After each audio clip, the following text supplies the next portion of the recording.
listening to the CubeCast.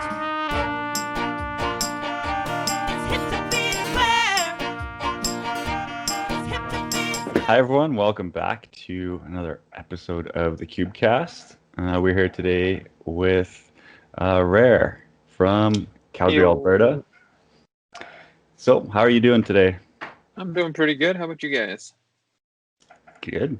Yeah. Good. You know, it's summer, happy. It's nice to be able to go outside and not have to wear 15 layers to keep warm. Spoken like Feeling true summer Canadian. weather. Yeah.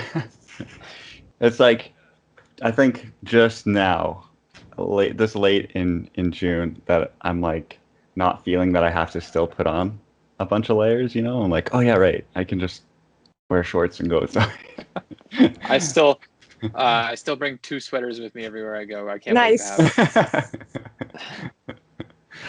I was at work today and everyone looks at me and they're like, how are you wearing a hoodie? I'm like, oh man, you know. Just have it, right? Yeah, it's better to have it and not need it than need it and not have it. So, I use that with everything. yeah. So how's it going out there with training right now? Have you been training much this summer? I actually had to cut my training back a bunch over the past year or so. Just school. I was trying really hard to. I was in electronics engineering. Cool. And was just grinding away on it. I actually just finished with honors and everything, so I think it was a worthwhile trade-off. So Good I'm for just you. getting back into training now. That's awesome.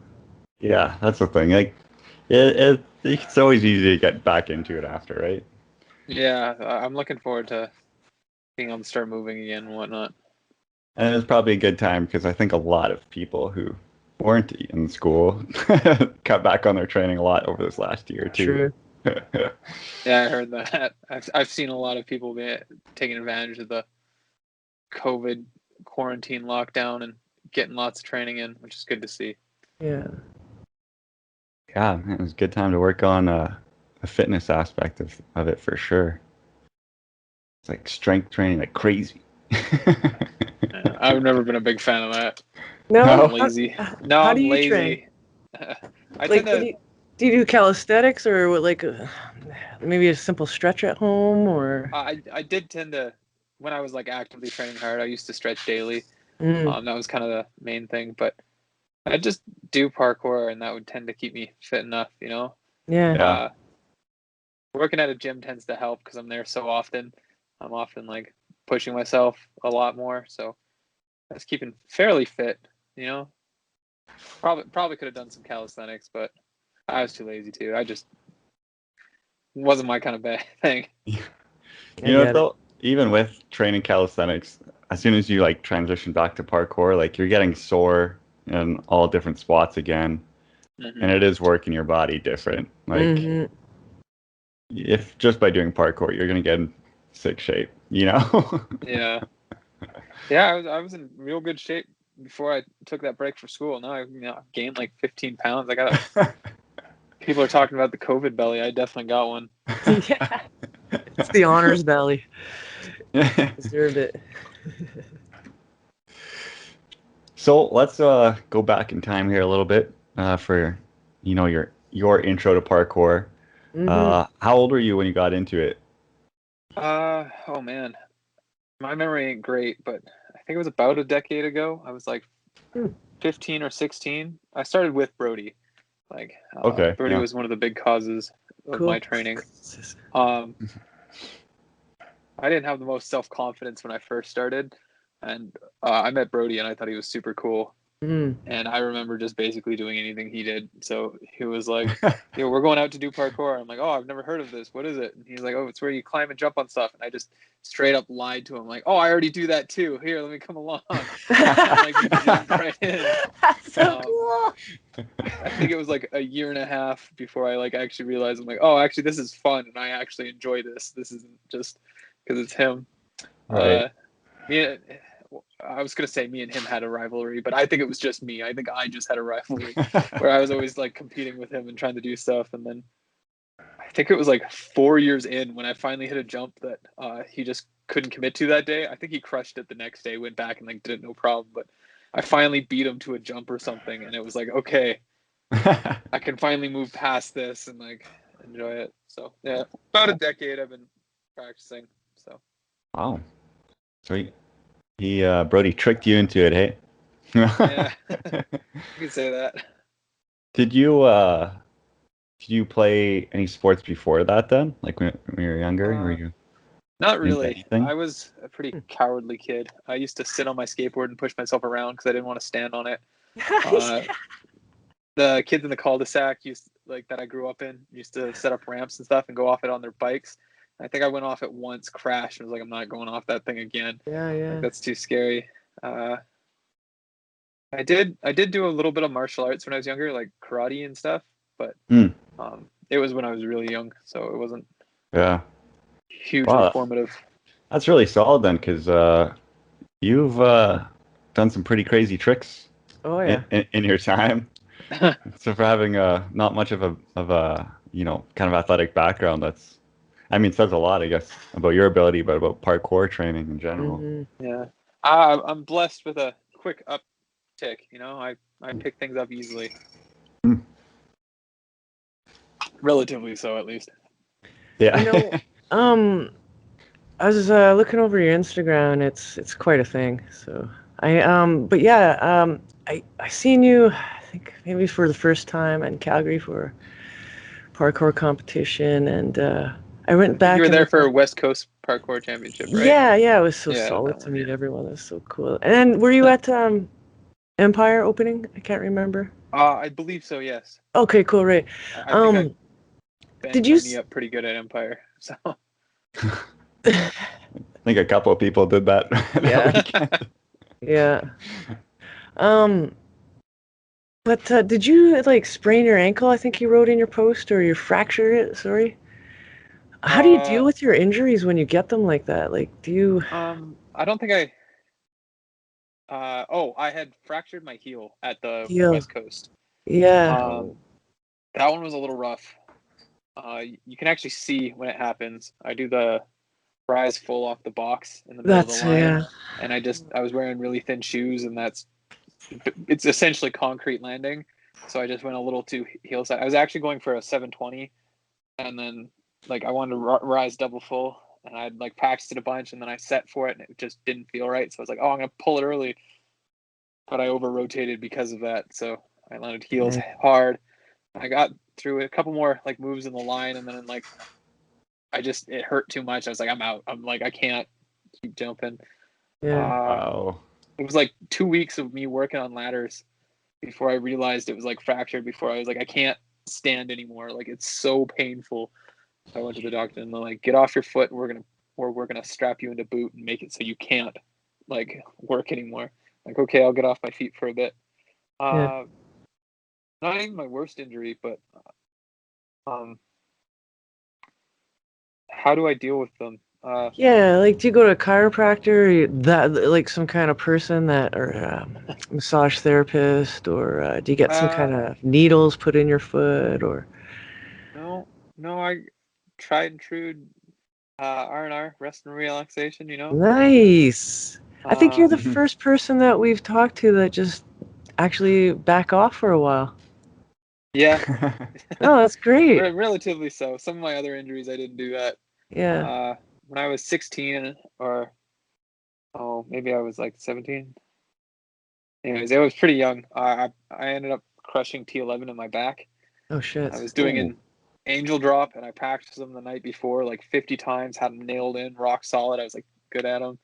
And then the next day I showed up and somebody else was doing it, and I had a ego back then. Not to say I don't now, but I definitely had a bigger one back then. It's like, I can do it better. Oh my god, I'm gonna go show off. So I like kick my shoes off, run up the wall, give like a little hello, hey, and like set for it. And my feet just slide down the wall from the sweat of my shoes, and I land like right on my neck. Oh shit, man! And I fold in half. I had like teeth marks on my hip from where my hips hit me in the face.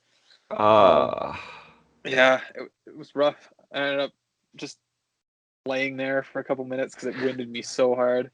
No doubt. Breathe, and then got up and said, well, that sucked. I'll see you guys tomorrow. And then like went home. And it was like 3 days later, I realized I was like, I couldn't go to school or anything. So I was like, okay, I guess I got to go to the hospital now. Yeah. And then they're like, oh yeah, you broke your back. That's kind of really bad. And I'm like, yeah, Kind of. So they strapped me 3 to a days back later? brace that like locked me straight up and down. They're like, okay, go lay down for a couple months. Wow. So I did. Yeah, and then I didn't rebuild any strength after that, and I ended up tearing my meniscus and MCL in my right knee. I didn't even do anything crazy, just like standing up. I like went from like full squat position to like try and That's squat it. jump, and Yeah. it just tore. Wow. And then that I had to have surgically repaired. Oh man. And that one I actually waited out. And then from then on, I was a lot more respectful with my injuries. I was like, okay, we got to take this a little more seriously. Yeah. Things go bad if you don't take good care. Yeah, it's crazy. Hey, how just a couple little things, or not being active for a few months, and body's like, nope, not gonna do that today. Yeah, I think it was almost 5 or 6 months I was like stuck in bed. So I could get up and move as long as the brace was on, but like I had to spend most of my time like as flat as possible. Wow. Well, thanks for sharing that. Dang, and you still do parkour after all that, huh? Yeah, I mean, That's it wicked. wasn't I so love much it. the parkour that did it to me. It was the Oh ego. yeah. Like Yeah. anytime I'm like, I don't think I've had anything worse than like a bruise or something training properly. It's only like when I'm not paying attention or I'm taking things for granted or I'm trying to show off do I end up getting injured. So Right. it's hard to blame the sport when I know it's my fault, like my things that I'm bringing in You anytime. nailed it. Yeah. No, I feel the same way. My ego and my parkour trying to get in the way, and then I have to go off to a spot and talk to my brain to my body out loud. And Yeah. some people are like, "Are you okay, Christy?" I'm just like, "Yeah, I'm trying to like get out of my head and communicate with my body." You know, like you're right, the Yeah. ego. Yeah. Sometimes it's easier just to like say it out loud. Like Yeah. Yeah. it just makes more sense. It's so hard to like, I don't know. It's a big thing for me. I have really bad intrusive thoughts sometimes about certain things, and they sound super loud in my head and like overpowering. And then when I take them out and say them out loud, it rationalize them a lot easier, and it's a lot easier for me to say, well, that's actually a really terrible idea, so we're not going to do that. Yeah, right on. But when they're just in here, it's overpowering. Right. So I definitely agree. Saying stuff out loud is a great way to deal with it. So Cool. Thanks for listening. That's awesome. So do you meditate as well, or do you like go deep into like neuro? I can't even think of the word right now. I have to pause it, but neuroscience? no, I'm not huge into that side. Okay. I do some meditative activities, but it's not like a traditional sit and just like clear your mind. ADHD, and that's a hard thing for me to do, to sit down with no like kind of stimulus. Right. So, but I have my own little methods that I do of like repetitive tasks and like things that don't require a full attention span, but putting my full attention span into it and just allowing it to consume my whole mind makes it a little bit easier. So those are my kind of meditative moments. Cool. Well, thanks for Active sharing all that. meditation. What was that? One of my favorite ones is just really simple, small precisions and just drilling them out. Not at height, nothing, just down low, safe, and just drilling. It used to be one of my favorite meditative exercises. So. Right, because then you're just kind of moving, but still focusing on the one thing. Yeah, and if I mess up because my focus slips, it's not a big deal, right? It's not like a life or death. It's like at most a rolled ankle because I'm like barely off the ground. So it was always my go-to. Like I just need to reset my head. I'm just gonna drill some simple jumps. So. That's interesting. That's so true. You guys have any? I'm actually currently experiencing what you just said there. Like just doing like body length jumps, like over and over and over and over, and just focusing on the task and whatever the hell is going outside of my like environment. Like, just, this is where you are, bring yourself present, and that's all I want you to do right now. Is just, how many times can you do this? How many times can you stick it? You know, how many times can you do a 180 and keep on drilling? But yeah, I'm glad I'm not the only one that takes meditation a little step further, you know? Yeah, it's the only way I can do it. Like, I get about 30 seconds of sitting still before I like notice that my leg itches or my like I hear some sound. I'm like, oh, what is that? And like it pulls me out of it. So yeah, I'm more of one for like guided meditations where you have at least like sound or like the background music and little like bells to like, I love yeah, those. it's been like 10 minutes or whatever. Yeah, totally. Yeah. You know? Those are good. I might have to look into those. Those sound pretty cool.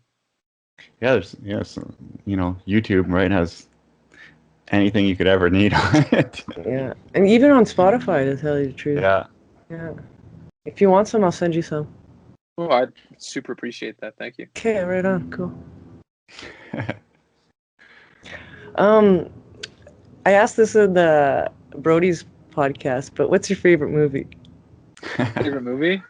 It's always so hard for me. I'm not good at picking favorites. Anything. Like, there's always like a couple. But, okay, what's the most recent movie you've seen so far that you really got into?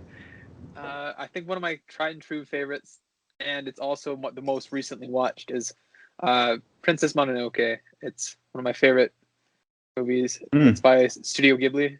Yeah. That's a good one. Beautiful I don't know film, that one. and I just love it. It's on Netflix right now, so it's really pretty easy to watch. Yeah, I fell asleep watching it last night. Again, just reminding myself. It's been one of my favorites since I was young. So say it again. Easy. Princess Mononoke. Yeah, I think Netflix has almost all the studio Ghibli or Ghibli. Is that how you say it, right? Yeah, I have no idea. They have all of them. A lot of good ones. Spirited Away. Spirited Away. The big one. Nausicaa of the Valley of the Winds is also really good too. But yeah, Princess Mononoke has always been one of my favorite movies, and it still stands up. Like, it hasn't gone away. Other ones I really like is I like Megamind. And I like, yeah, and Surf's Up, like the penguin surfing movie. Oh yeah, I love them. Yeah. Oh man. Or Rango, the lizard, like the western with the chameleon. Also fantastic. I like animated movies a lot. Those are those Pixar movies, or is that Pixar and DreamWorks? Yeah, right. I feel like those Monsters Inc. is where it's at, right? Oh, yeah, Monsters Inc. is pretty good too. It's like a classic. Pretty funny, Monsters Inc. Yeah. It's hard to deny that one. How about for parkour movies? There's like a few really good ones and some really horrible ones. Well, I'll give you. I think my favorite like parkour specific movies is anything with Jackie Chan. Oh yes. But if it has to be like parkour, District B13. Yeah, good for you. Classic. Yeah. For least favorite is I did not care for Brick Mansions. Oh yeah. Yeah. They could have done a lot better. There's a lot of Hollywood. Super Hollywood, like over like the grenade toss and stuff, and like, oh man, I did not like it. You know, even Ultimatum, like the sequel to District 13, like they did some over the top stuff. Like real parkour was good enough. You didn't have to add a 10-story roof drop in there. Yeah, well, people just get bored of it for some reason. Perfect timing, both of you. Yeah. If anyone was listening, they both took a sip of their drink at the same time. How about I know obviously Brody's big into video games and streaming. Are you into gaming as well? I play a decent amount of games. Me and Brody tend to play together.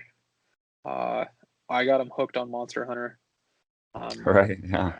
which is one of my favorite games. And then we actually originally bonded over our love for Legend of Zelda. That was kind of like one of the first things that we kind of hit it off with. I'm a fan of Legend of Zelda. Yeah, which one's they your burnt favorite? me out. They burnt me out. I can't touch a game anymore. I like this parkour game that's coming out. I can't even think about it because I know I'm gonna be lost for days. So I kind of stay away from them. But yeah, go on. Sorry, that Legend of Zelda video games. Yeah, Legend of Zelda games. Majora's Mask was always my favorite. I played Ocarina of Time first. Yes! And everyone's so like, good! Ocarina of Time's the best, but even with nostalgia value to Ocarina of Time, Majora's Yes! Mask is still objectively better. I have to say. Do you disagree with me, Tom? I don't think I ever played such a big Majora's game. Mask, actually. I skipped a few there. But I did play Breath of the Wild, like the more recent one. Breath of the Wild I enjoyed. It was, the open concept was a nice change, but I just didn't super get into the story. And like with Legend of Zelda games, it was always the story that dragged me in, like feeling like it's important and like caring about all the characters and stuff, and whole story as a whole. Yeah. Yeah, I guess all the other games are a lot more linear. Yeah. Right? They're more into that action adventure rather than like an open world RPG. So a little different take for that. Yeah, it was a nice change up. I definitely like that they tried something different. And they already announced the next one. Yeah, I'm excited. Hopefully, I'm gonna buy it. I'm a huge Nintendo fan. I play almost all their games, especially Smash Bros. Me and Brody play a ton of Smash Bros. Together. Yeah, that was a fun game. You guys actually had like Smash Bros. Nights at the gym, right? Really? Yeah, we used to host Smash Bros. Tournaments, and we'd do like youth comp and like adult comp. So people could come in and win prizes. Brody would buy an amiibo and like other stuff and bring it in for prizes. I'd come in, help him set it up and like stuff. And so we'd have like a parkour jam at the beginning, and then a couple workshops if people wanted, and then a Smash Bros. Tournament to end the night. It was totally That's so awesome. How fun is that? I love that idea. Yeah. It was really fun. Like everyone always left saying how much they can't wait for the next one. Yeah, because it's just another way of, connecting with people, right? Yeah. Bringing everyone in for, you don't even have to move now, especially at the end of a day when you're like just exhausted. But yeah, video games are the perfect tie-in for that. Yeah, that's pretty smart. So who would win those all the time? Yeah. Well, I'd like to say I won all of them. Oh. But I did win a good fair share. I have a shelf of like little random prizes that I've won and stuff. Brody's one of the few people that can like consistently beat me. I'm not like a world level competitor, right? Like top tier, but of our group of friends, I'm often the one who's like winning. Got a few combos memorized. Yeah, you do. What's your character?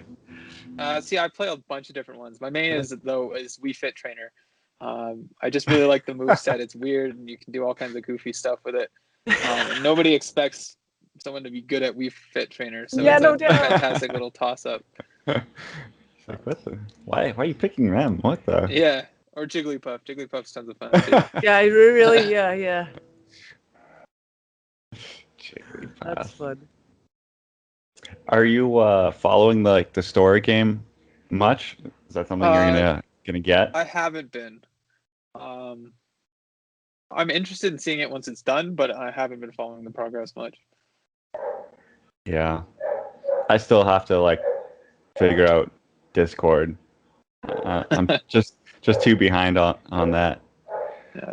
PodiBoys has a Discord if you ever want to join us. We both Brody and Jay have their streams up through it, so you can like see what's going on with them. And then there's people always playing games together in our chats and channels and posting their latest projects and whatnot of like art or videos they're putting together and stuff. It's been a really good collective kind of achievement. So check out the PodiBoys Discord if you're ever interested. Put that in the Sweet. show notes. Yeah, that's going in there.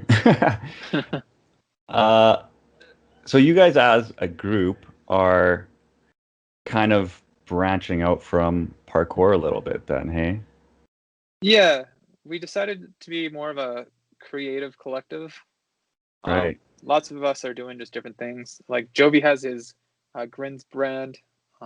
Josh is getting into acting as well as also has his own brand. I think it's just called Doey or Josh or it's man. I wasn't thinking about talking about it, so I didn't like memorize it. I have the memory of a goldfish, so Josh has his own line. Jay is doing his own stuff with False Peak as well, and he's doing lots of photography. Brody's has his YouTube channel up and running, and I am doing shit all at the moment, but I hope to be picking back up into it. I just finished my schooling, so I'm going to be making little electronic gadgets and trying to come up with some cool parkour related electronics. Sick. Brilliant. Watch this be the only mention of it ever on the internet. Yeah. Yeah. And then you'll be a huge success, and I'll be like, I know that guy. Yeah, it's just it's now that you put it out there, it's gonna happen. Yeah, totally. Yeah, I'm hoping this will cause some accountability. You know, I'll be like, oh, I said it. Now I have to do it. You gotta follow through. Are you moving out to Vancouver as well? Yes, I am. Yeah. Oh, nice. And what's your time frame for that? Like before October or after? I think same time as Brody, so September, October is when we're trying to get out there. I got a bit of money put away, not like a crazy amount, but enough that I should be able to get myself out there and get started and start trying to make it. Well, all the best. I know you will. Oh, thank you. Yeah.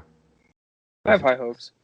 Having all the other guys out there too, just like already kind of having a support network a little bit.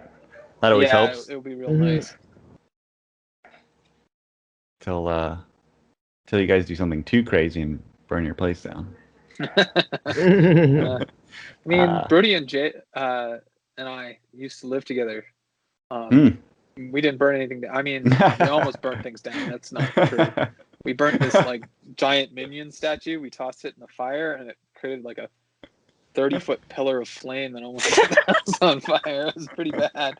So you might be right. That might be I was just joking when I said that. But...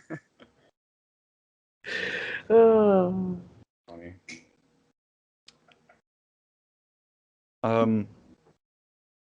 Yeah. I got a question.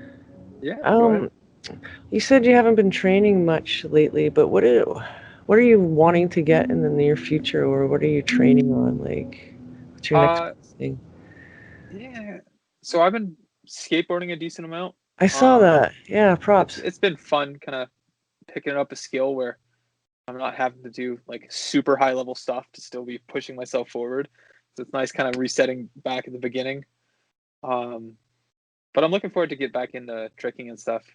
I had a couple big moves and big-ish, big for me, moves in tricking. Like I had the wrap dub full, and like cork swing cork and touchdown swing double cork.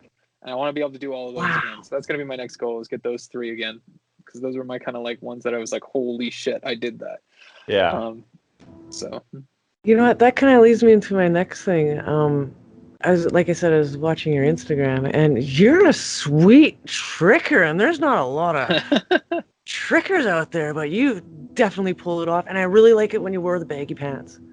Oh yeah. Yeah, I really did. Kind of the old school Russian style parkour training. It looked great. So if you want to bring it back, Thanks. I've actually been getting into more kind of tech wear. I gotta find some stuff that's more flexible in the hip area so I can get some movement going. But yeah, I like mixing it up. I struggle with having the same style all the time. So some days it's baggy pants days, some days it's shorts, some days it's skin tight jeans. Yeah, I get it. You just, as long as you can like move in it type of that's person. that's my only requirement, is I gotta make sure I can move. As soon as I start Me feeling too. like I can't step properly, I start panicking. I used to have to, like, anytime we went camping anywhere, I used to have to make sure I slept with the sleeping bag undone because I couldn't, as soon as my legs couldn't like move more than a couple feet apart, I was like panicking. I'm the same way. I can't. It's like if anything's restrictive at all, I'm like, get it off. That's funny. So yeah, you got into parkour like 16ish. When did you start tricking? Actually, I don't know. I learned corkscrews 2013-ish, around then, I think. I learned corks. I saw somebody do it. I was like, I need to know that trick. Like, it's so cool. And then I had that one like in the bag as like one of my go-to tricks, like all the time.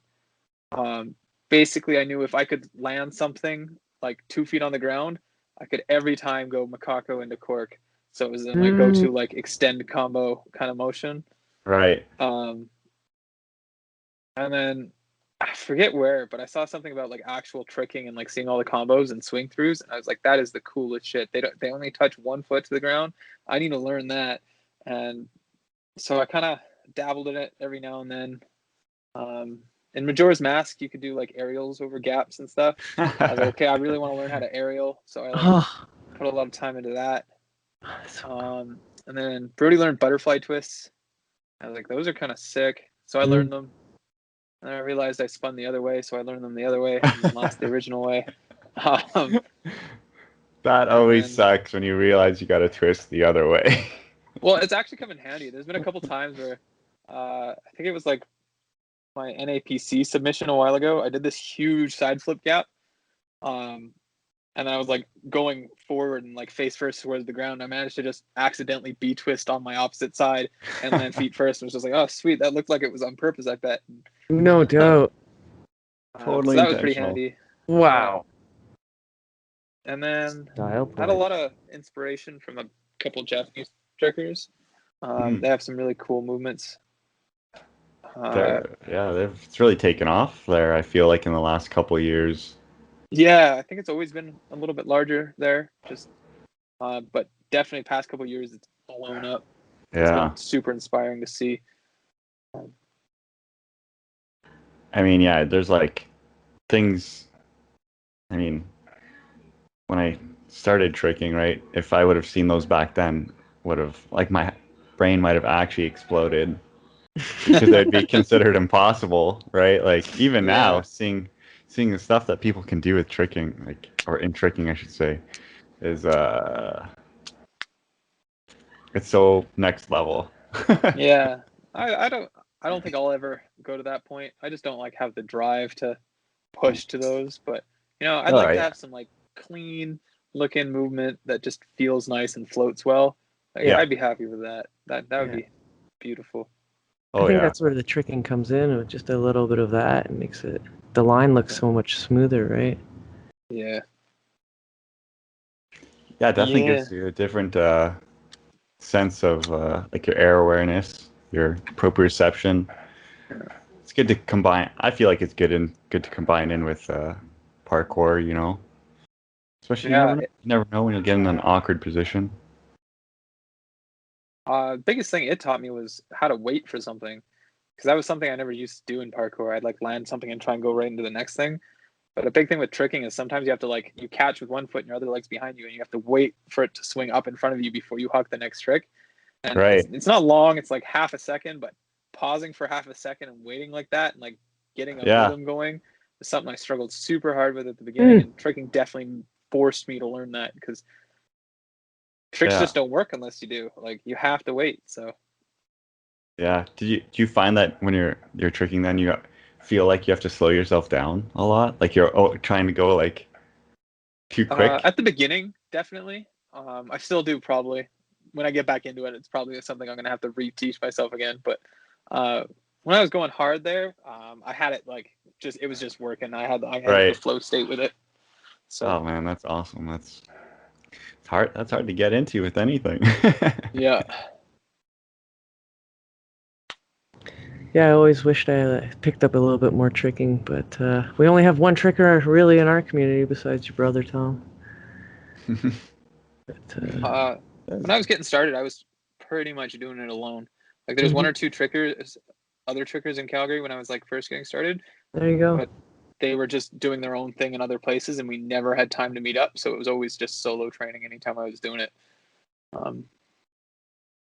Took me a while to get anywhere, especially with the kicks. My hips did not like the motion of getting the legs up for the kicks, and I pulled my groin like more than half a dozen times, like trying to figure it out before I realized that if you just turn your hips over, you can use your hip flexor instead of your like groin, and all of a sudden it was way easier, and I was like, oh shit, this is huge change.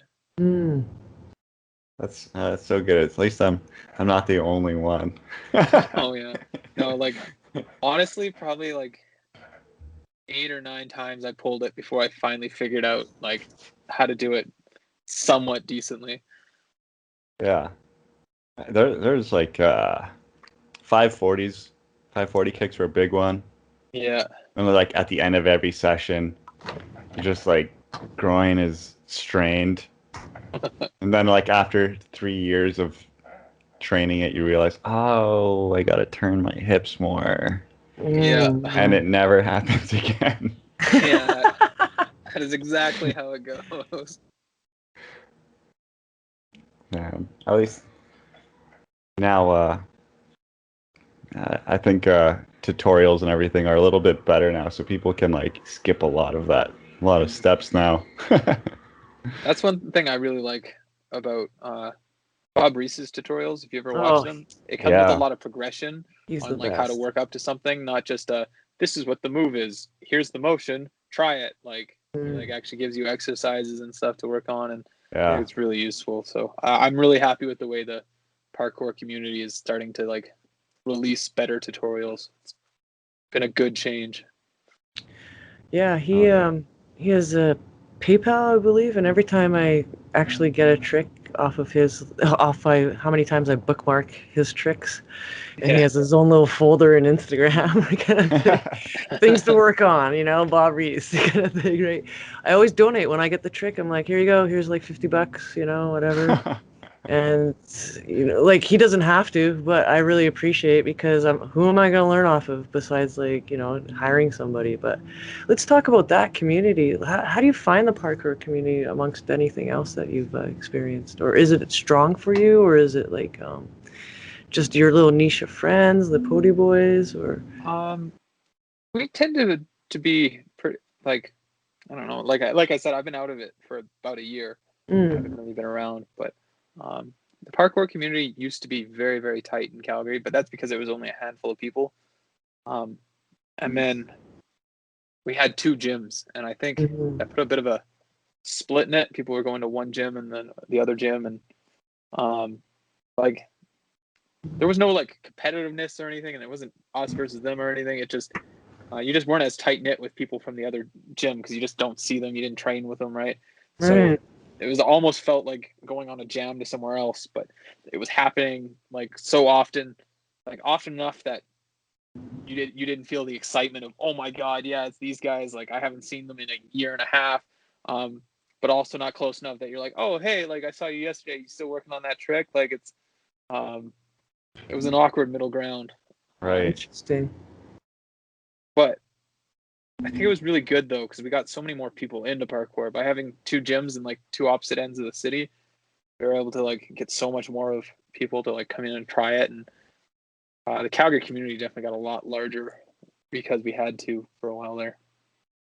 Right. Good, cool. And you coached at those gyms, right? Were you specifically at one location? I worked mostly at the north one because I was closer, but I coached at both. I definitely did both. Now, when you were coaching there, did you like have troubles with getting students to transition into more of like the community side, where they would come out to like outdoor jams? Oh yeah, big time. So one thing that I think Breathe does quite well is we target a younger audience. We get lots of kids, and most kids only think of parkour as in the gym. So it was really hard trying to convince them to go outside or whatnot, and like come try one of the community jams. We had Sunday jams for like 4 years straight of like every Sunday someone was practicing outside, assuming the weather was holding up. Right. We're trying to get them back going, but it's a bit harder. Was that like an actual like a Breathe parkour like class or just like community? No, it was just community. Sunday. We were just running Love ourselves. it.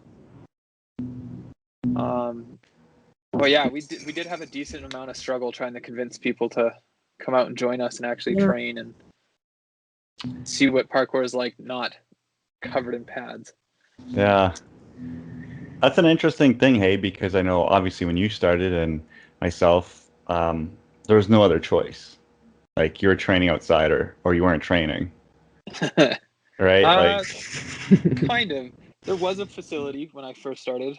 It had like just opened up. It was like one of the first gyms. It was called No Limits. It was small, like very small. They had like 2 lanes of spring, not even spring floor. It was like foam blocks underneath a foam floor. So it like gave a little bit of spring. Yeah. And like they had a single mat and like 2 or 3 bars to swing from, and that was like the entire space. Right. But we definitely learned a bunch in there. But we'd go out and practice outside because we always saw it as something to boost our outdoor training, not like training in itself. That's right. Yeah. But yeah, nowadays it seems like lots of people are practicing in just a gym. And I'm not saying that's wrong. It's just definitely different from what I grew up with, what I started with.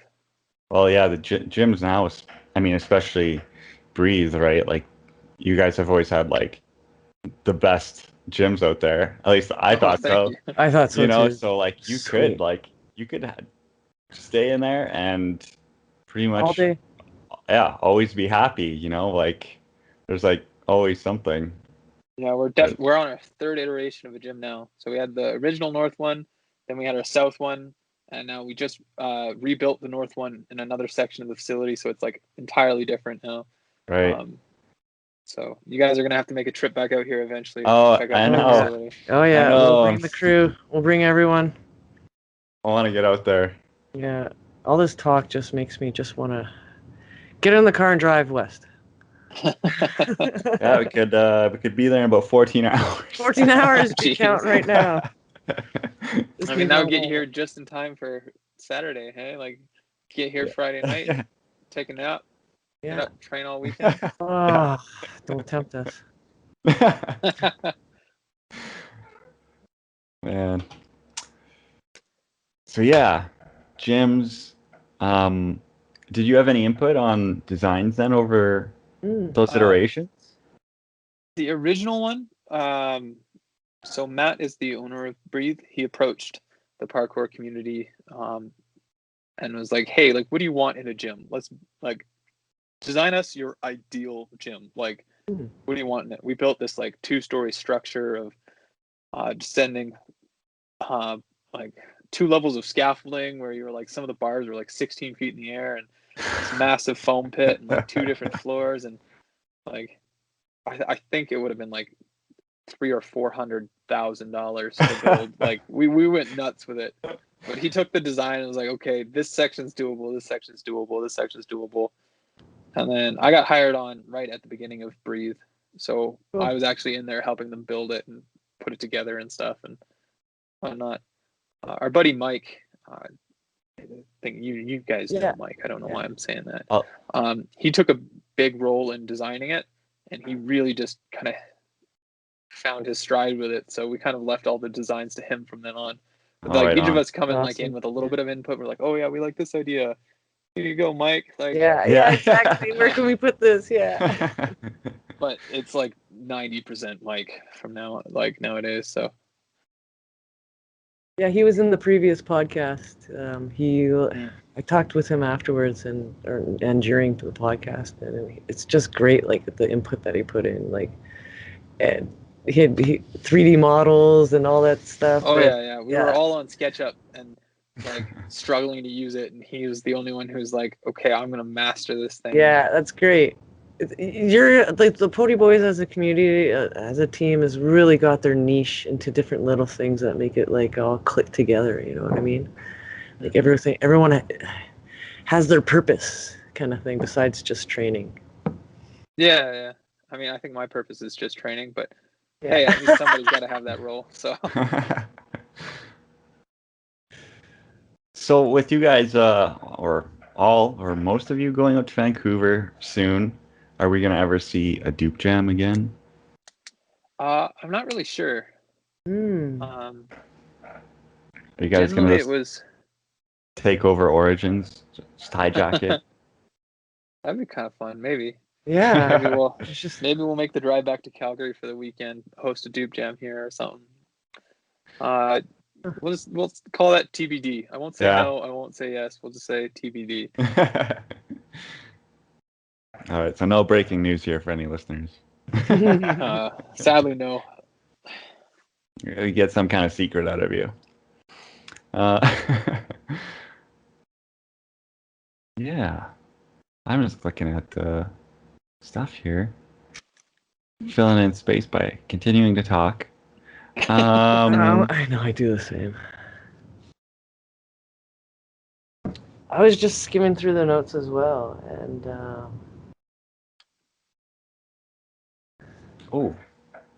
got some good stuff. Well, speaking of Dupe Jam, hosting competitions was always part of that.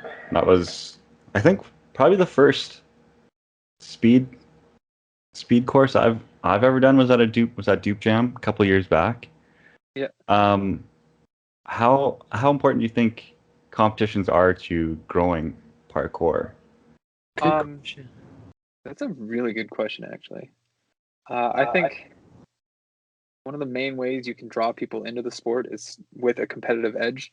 It lets people kind of see what it's about and gives people goals that helps them kind of get into the community. And once they're in it, it's much easier to get people to stick around. But that initial task of getting people into the community is really hard. And I think that's where competition can like really help.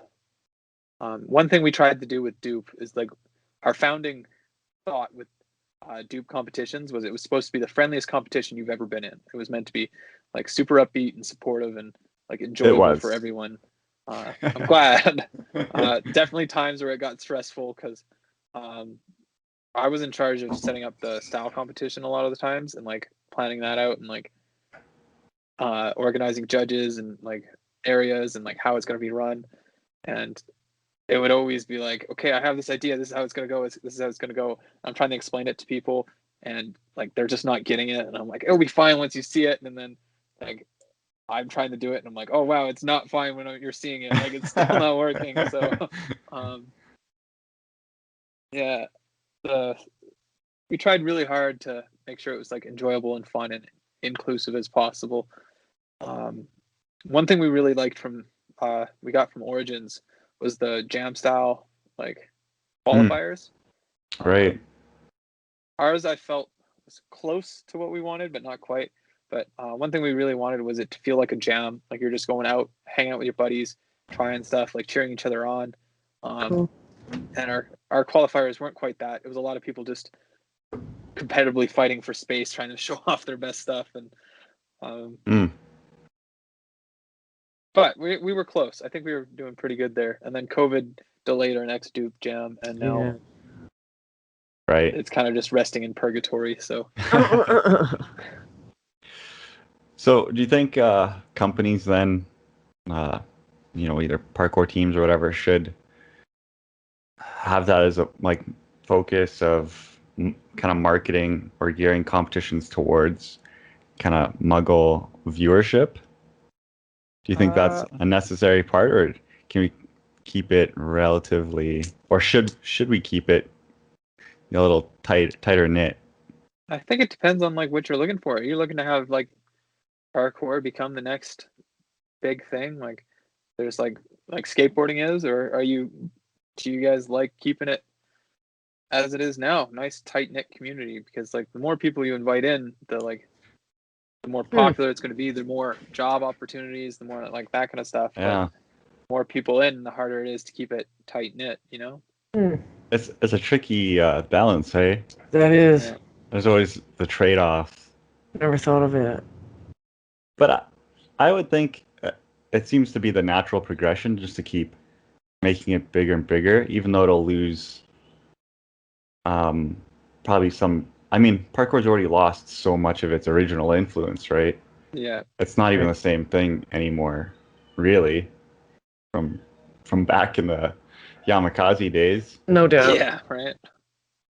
So I think it'll probably continue in that trend, which would be really sick to see, honestly, right? Like if there's just some actual pro parkour athletes, that's all they did. Yeah, I made a lot of money. I'm not against it either direction. I see merits in both sides. I feel like the more competitive we get, the more we're going to see it shift towards that kind of main light. But we lose bits of that like community sense when we do. But when we keep it gated off and like quiet, then we don't get more people coming in and getting to experience what we have. And these super skilled athletes, like, God, I'm so out of the loop lately. All these top level guys, we'll just leave it vague, so I'm not like shouting, killing anybody here.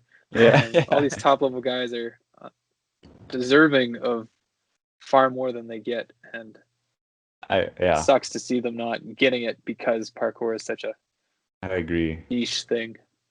It's true as far as athleticism and just skill, dedication to something. Like the top athletes they are really deserving of more than they're getting. Right. You know, like I like to think of it a lot in like comparison to like traditional Olympic sports, like high jump and stuff.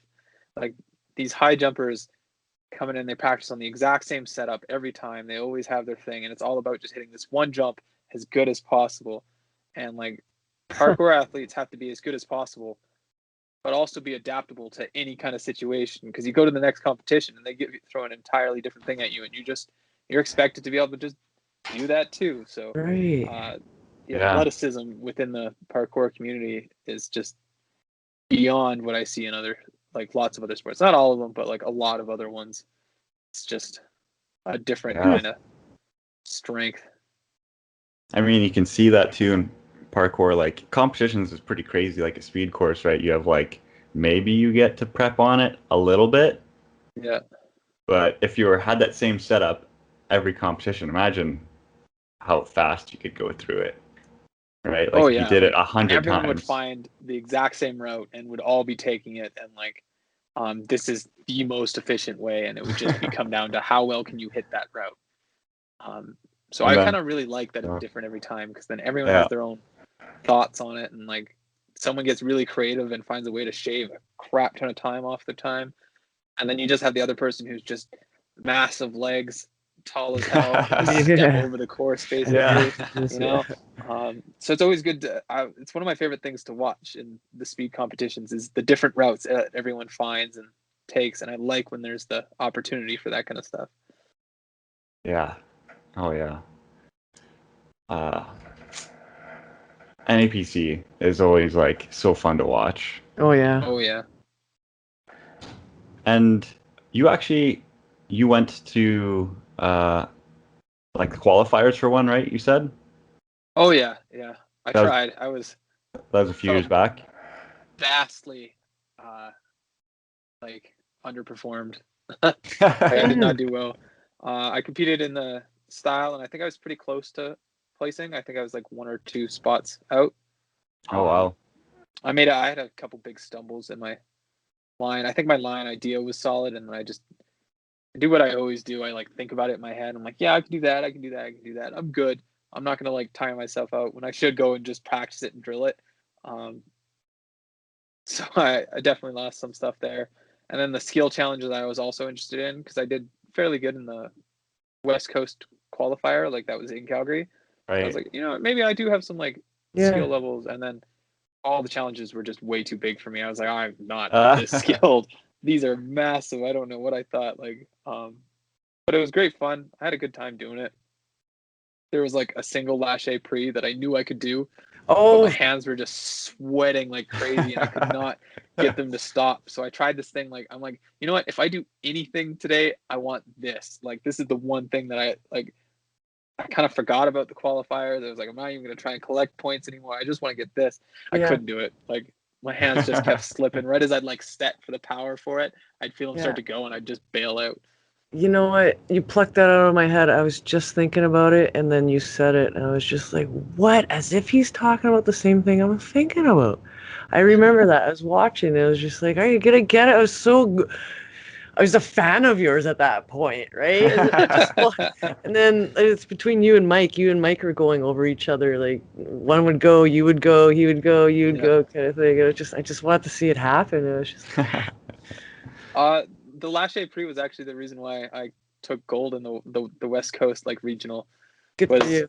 I was the only one who got the Lachey Prix. Like everyone else had like got every other challenge like the full way. I love when you do your stick. You do that side, that stick like that. It's great. It's awesome. Thanks. Yeah. I got lucky that challenge was designed after my challenge. I was the only person in the gym that had done it, and they're like, "That's a really good challenge. We're gonna take it." And then I got really lucky. That was the deciding factor. So. Yeah. That's cool. Right. Yes.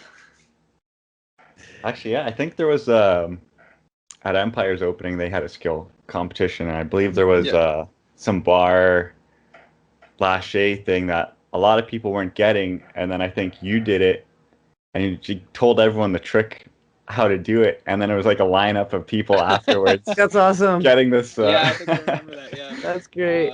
I do remember. I was doing pretty damn well at the Empire skill comp too.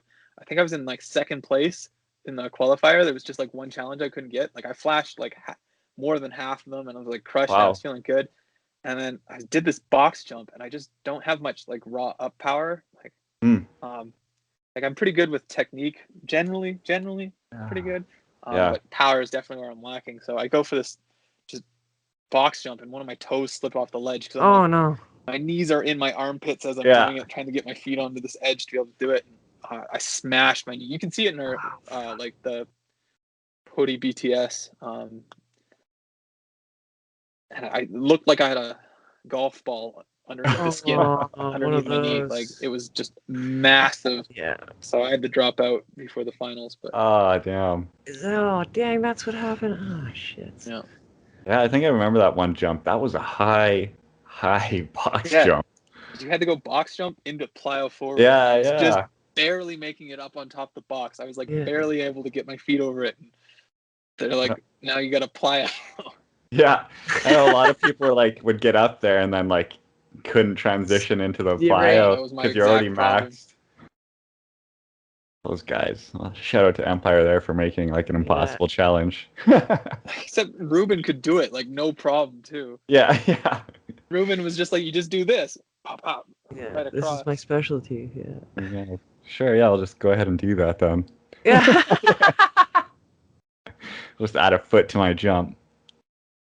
Oh man, we have a question we often ask people at the gym here, and it's like, if cutting off one of your fingers would add a foot of vert to your jump, how many fingers would you cut off? How many fingers would you be willing to sacrifice for an extra foot of jump? That's deep. Maybe like a quarter of my pinky for an extra. No. Get an extra 3 inches. Yeah. No, I wouldn't do it. I don't think I need my right ring finger at all. So I was like, I'll take for the right ring finger. Or the right pinky. One of them. I'd ditch it. No problem. No questions asked. The problem is you do that and then there's still 1,000 people that could jump another foot further. I don't know. A foot of vert on top of what I was already at.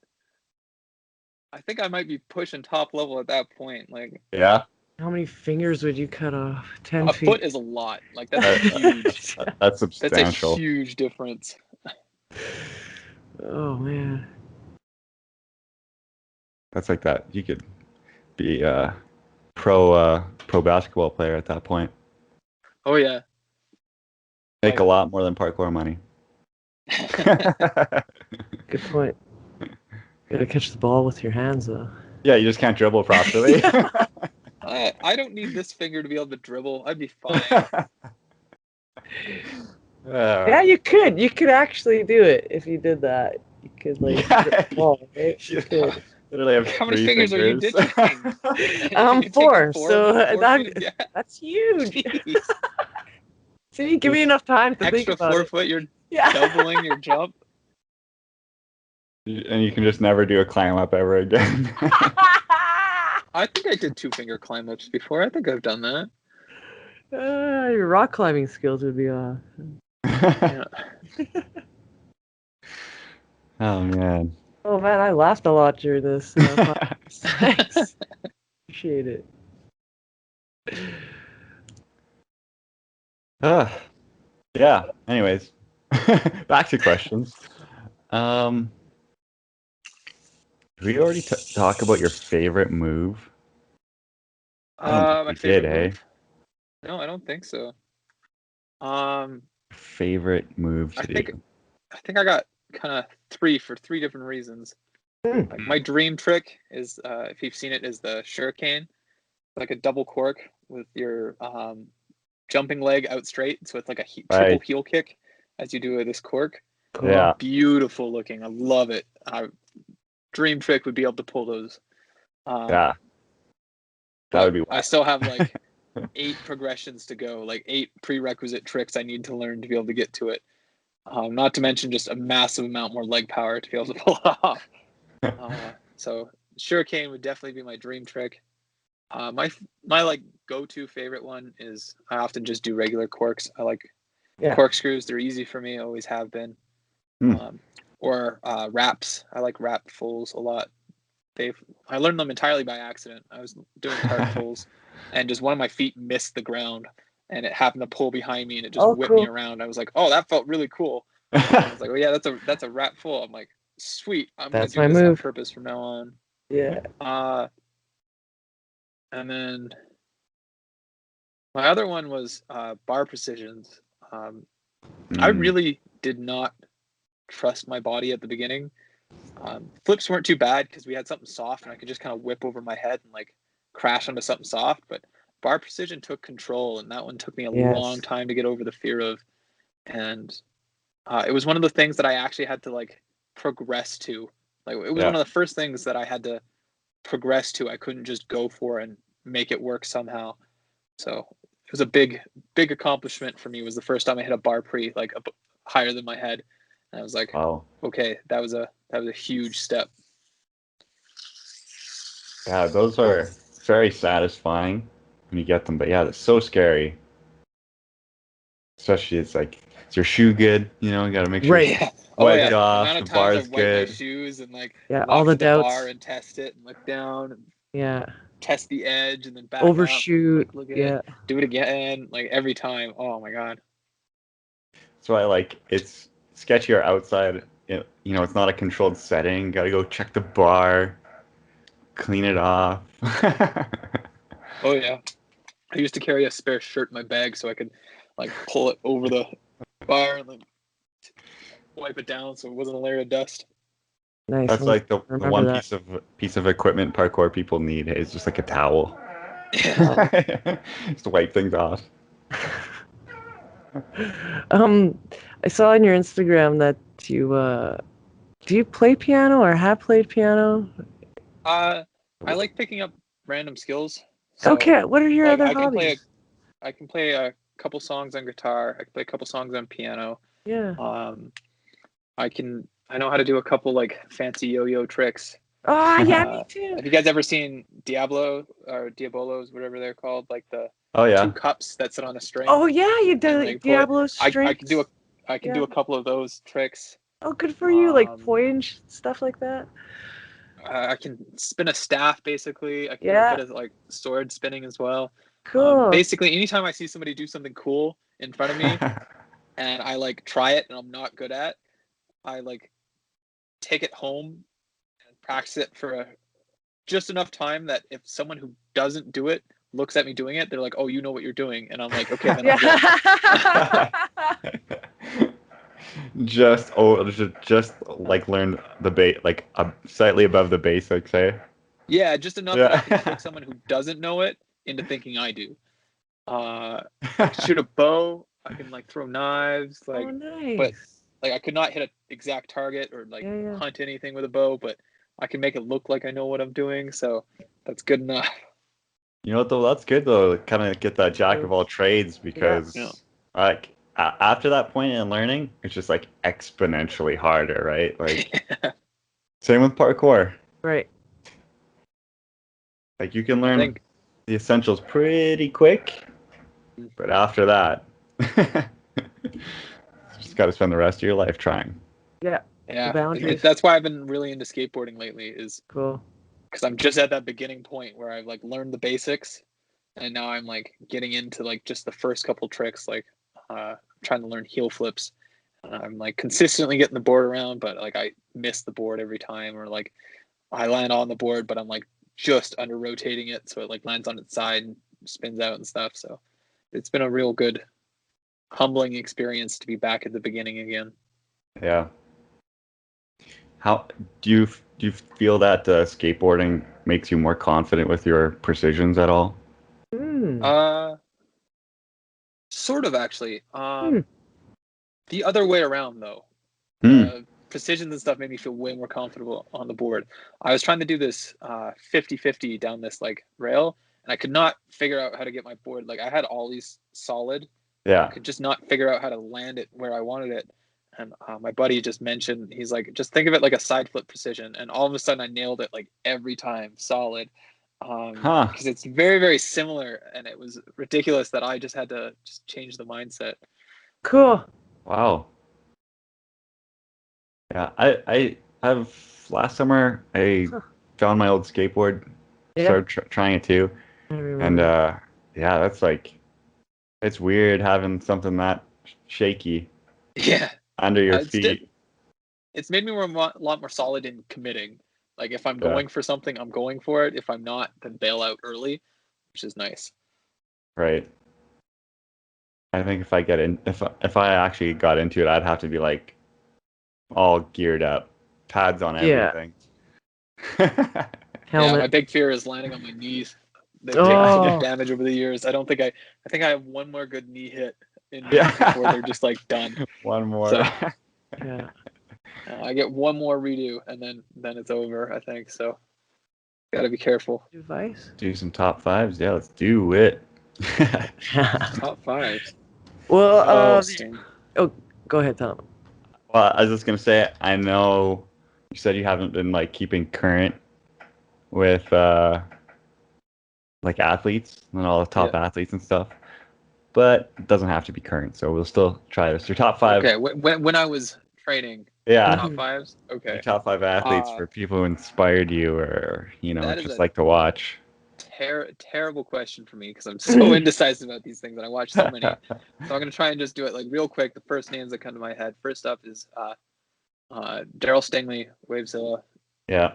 Fantastic. I just love the way he moves. Solid as hell.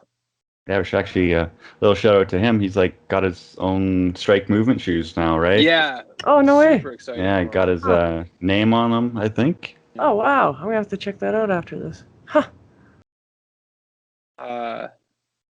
Then next would probably be Jeff Garrido. I hope I said his last name right. Me and him hit it off in LA, and I was just having such a great time chilling with him. He's such a solid guy. His brother too, Jerry. Pair of them are great. Just Jeff definitely posts more and shows more of his athletics off. Cool. I like that. Then Renee Dambly also she's got a really good flow to her. I really like her kind of like pacing through movement. I always found her really inspiring. Yeah. Good call. Really good athlete. Yeah. And then how many is that? How many am I at before I have to keep going here? Is that 3 or 4? Three? Is that 3? That's 3? Oh shit. I'm gonna say 3. 3. We'll just put PodiBoys in general. I get super inspired by my teammates. Yeah. They always push me in good ways and like help me like work through things when I'm getting stuck. So those guys are always a good one. We'll put those as one though, so I'm not copping out picking them as it. And then I'm just looking through some names here. Mm-hmm. They don't post so much lately, or maybe they have been. I really haven't been paying attention. Oh, it's awful. You guys brought me onto a parkour podcast, and I like haven't done anything parkour related in ages. It's okay. But, The world's been weird for the last year. Yeah. So. Yeah, the Lotus Ninjas. Oh. Those guys have been were a huge influence on me as well. I really liked watching them, and when I met them and when I was in LA, we just hit it off, and we were having a grand time. And Cool. just the way they move and seem to push each other and like just seem to genuinely enjoy is just something you gotta love. So big fan. Right. Cool. Thanks. Right on. There's probably 15 or 16 more names I could drop. Like Ellie High is another big one. She was good influence on my movement. I really like watching her. Christine Dietrich, loved her recovery through injuries and stuff. Like her dedication is hugely inspiring. Tam with a Cam, also big. Love her. Yeah, she's great. Man, like I could just keep going. I'm just gonna stop. I'm gonna stop. Yeah. No, that's great. I was gonna keep. That was awesome. Too many Rare. You broke the rules. Yeah, I know. I'm sorry. We're cutting this off here now. Bye. Yeah. We will go on to your top 5 training places, though. Yeah. Either places you have trained, or maybe even want to train at. Okay. Number 1 was definitely I like my gym, Breathe Parkour. Like it's a classic. It's just so much fun, especially the new facility. Like I love this new one so much. Our like setup with lots of the stuff is great, and so tempting. Where I've done so much stuff with the community and stuff. So that's a good one. Next one is probably Century Gardens here in Calgary. Mm-hmm. Big brutalist style like architecture park. Lots of concrete ledges and stuff. Definitely pushed myself. They just finished renovating it, so hopefully a bunch of it's still there. But like they opened it up like I think last week or earlier this week actually. They just finally took down all the construction fences. So I'm looking forward to going and exploring it and seeing how much of it survived the renovation. Yeah, nice fresh spot. Yeah, it'll be good. Then I think at the university in Boulder was really good fun. I had a great time when I was there. I think that's where it is. I might be mixing it up with somewhere else, but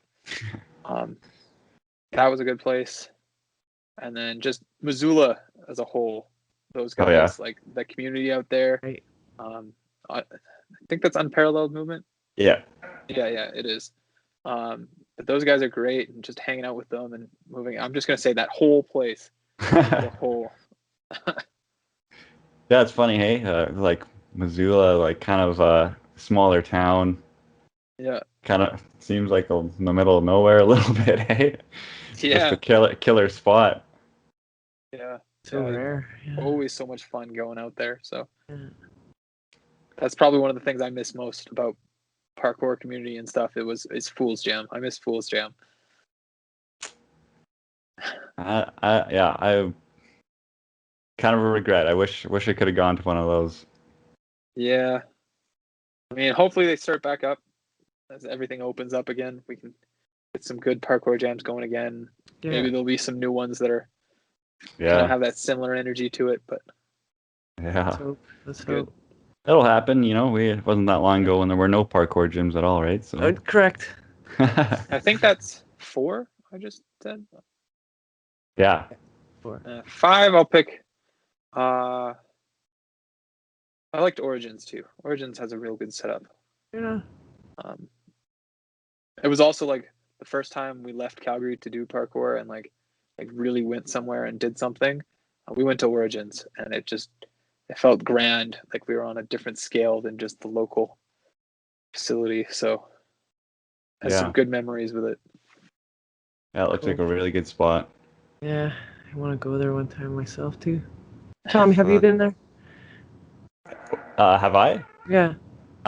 No, but I actually may get the chance in August, as long as plans or the world doesn't fall back apart.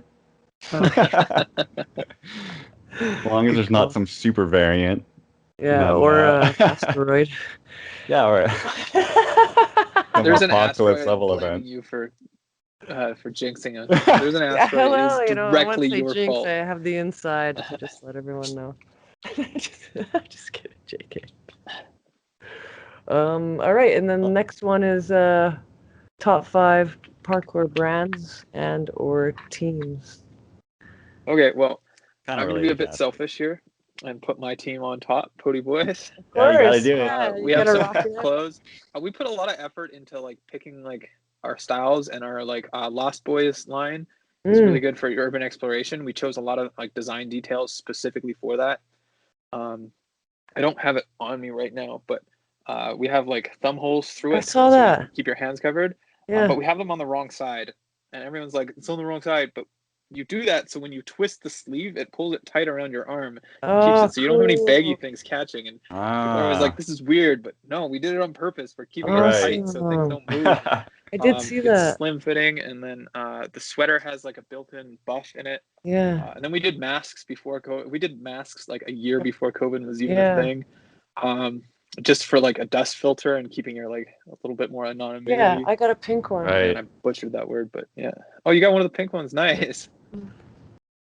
Oh, thank you for supporting us. So yeah, I'm gonna put us top because I love my friends so much and they put so much effort into it. And I helped a bit with our first initial line with some of the logo work and like doing some of the design work there. And I haven't been as directly involved in the past couple, so I do not feel it is just ego saying, "Oh yeah, it's us." You know, I'm like genuinely super proud of my friends for what they've done with it and stuff. Next, I like the Empire guys a lot. We get along super well. It's always good to go out there. Yeah, they're supportive of us, and so we try and always be supportive back. And not even just that, they do quality stuff, so it's always good to try and support them. Teams and brands, stores up there. They're always pushing sport forward and putting it in the public eye. Yeah, you know, it's hard not to talk about them. Yeah, and then I think Store is like it's like my favorite TV show now. Same here. You know? Like the weekly episodes. Just the Modus projects is another one you have to like have on your list. Just game changers. Yeah. They're really good. Yeah. And just like Giles' energy and like whole everything he does with the company is just you can't deny that. Like you got to add him to the list. Yeah. I think that's 4. So man. These things are so hard for me because I cannot like list everybody, but I have to just get down to 5. So I have to just pick the first ones that come to mind. While you're thinking of that, shout out to the Modus projects, right? With their Soul Destroyer is now available for download and half price if anyone hasn't watched it. Highly recommend that. Yeah, it was really so good. Yeah. Also the like the director's cut or whatever, behind the scenes or like making of. Yes. Yeah, that was so good too. I really enjoyed it. I think I enjoyed that more than Soul Destroyer itself, to be honest. Soul Destroyer was great, but I just loved watching them like all like I really liked the whole training aspects of it and them building up to everything and seeing all the behind the scenes. So I like that a lot. I think a lot of parkour people would probably appreciate that even more. Yeah. It's like the relatable, like knowing what the process is. Yeah, it was like a skateboarding video, you know, like you see them go hit the same move every time and then they get the fisheye out and then it's a whole line for them too, right? So it's the same thing like with the Modus. It's a really good style. And last brand team, like I kind of already talked about them being one of my favorite like athletes and stuff, but we'll toss Lotus Ninjas in there again. They were doing some good stuff. I enjoy them. I want to make sure they still get some support. So is that still a group now? Yeah, it's a group.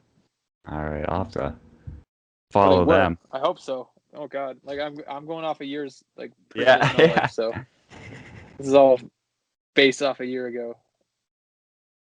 Let's I see think when I'm their having my last first, post like, was. Oh, June actual 1st. Tom's checking it out. first There's still a parkour thing. training session next week is I'm going to be back into it for the first time again. Awesome! Like, I can't wait. a couple months, so. Yeah, I can't. You'll have to post some stuff up. Yeah, check That's it always out. been my worst thing. I'm like so bad at filming. Oh, me too. Yeah. I never think anything I do is worth filming, and then if I'm thinking it's fun and I'm just doing it for fun and I can film and just post what I'm enjoying, I don't think about filming it till I'm already done it, and then I'm like, well, now I just have to go back and do it. So Same here. Yeah, it's just gotta like. So It'd be nice when everyone can just have drones that follow them. You don't have to think about it. Yeah, I like that idea. Oh my god. 2 years away still, maybe a couple years away. yeah, maybe a couple more before I can even afford the drone. So Yeah. You'll think of it. Yeah, I'll work on it. I'll work on it. The Podi drone. Ooh, you heard it here first. Predictions here. Predictions on this podcast. Okay, well, we'll move on to our last section here, which is the sage advice. Sage advice. Yeah, so for our piece of advice, anything really, any situation, someone new to parkour, maybe someone who's just been in it a while, maybe even a long time. This one goes to everyone. Go to therapy. That's my advice.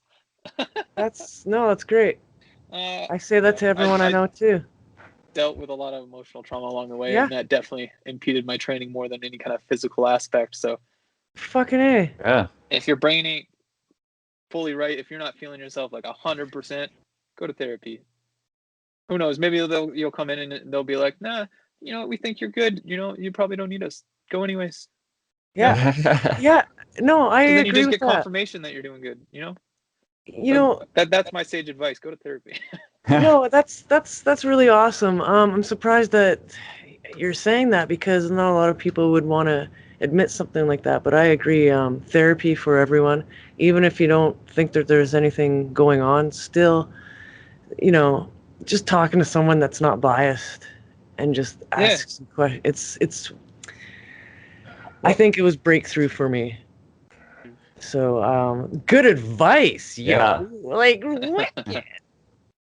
That's especially in a like parkour, I'd say a lot more than other activities is so mental. Yeah. There's so much to deal with, right? Your own fears of things. I'd always say parkour is good like one. 90% in your head. The physical aspects actually, like most of the stuff isn't like crazy difficult. It's just difficult mentally convincing yourself to go for it, right? Yeah. Absolutely. Gave me goosebumps, yo. I mean, yeah, if you're like even in somewhat decent shape, the things you're physically capable of are like you're limited by your mind, for sure. Oh yeah. The mind limits far more than the body. So unlocking it is great. Parkour definitely helped me along the way a lot too, but there were some things that it couldn't help me through with in my head. So therapy is my sage advice. Go see somebody who knows how the brain works and can help you. Like go read the user's manual on this shit. Like, that's what I was talking about neuroscience earlier. That's I couldn't spit it out because I've done a lot of that, getting into my head with like on all sorts of levels. But yeah, wonderful. You may have not known this, but I'm a big fan of yours. So when you get out there and train, I'll be double tapping that shit for sure. Awesome. Thank you so much. Yeah. now I feel don't whatever you do. Just so I can do it. No. I'm just saying, like, there's a lot of us people out who here. actually want to see, that makes me want to post. No, I don't feel pressure. obligated. No, I feel good. Pressure. Now I feel good about it. So I'll make sure I put something out. Yeah. Everyone needs that assurance sometimes that yes, people actually want to see your movement. Yeah. I guess we'll wrap it here. For the people listening or watching this, what's the best place to follow you at? Or I mean, they want to The only thing see that your I am stuff. personally on is my Insta, Rair. So if you don't know how to spell it, think of like the word air and then put an R in front of it. That's rare. So Rair or PodiBoys.com has links to all our stuff and our Discord and our clothing and like everything. It should all be on PodiBoys.com. So sweet. And for anyone listening, watching, I will include that in the descriptions wherever you're, viewing this. Look, it's probably below somewhere. Scroll down. It'll be there. Okay, then. Yeah, thanks for coming on, Rair. It's been awesome catching up with you. It's been a while. Yeah, it has been. Thanks for the invite. It was a pleasure to be here. Yeah, Rair, will you come? Had a good time. Will you come back another time? Yeah, if you guys invite me back, I'll come back. Okay, cool. Right on. Okay, cool. Yeah, and of course, you and I mean everyone from everywhere should come to Winnipeg at some point. It'd be good to train here with you guys. I to get out there eventually. It's please. Just monetary reasons is the only reason I haven't. Yeah. Yet, so. We get it. Once now that travel's looking like it's opening back up and everything, so cool. Do it. All right then. All right. Thanks for having me. Thanks everyone for listening. See you guys around. Yeah. Bye everyone. Bye everyone.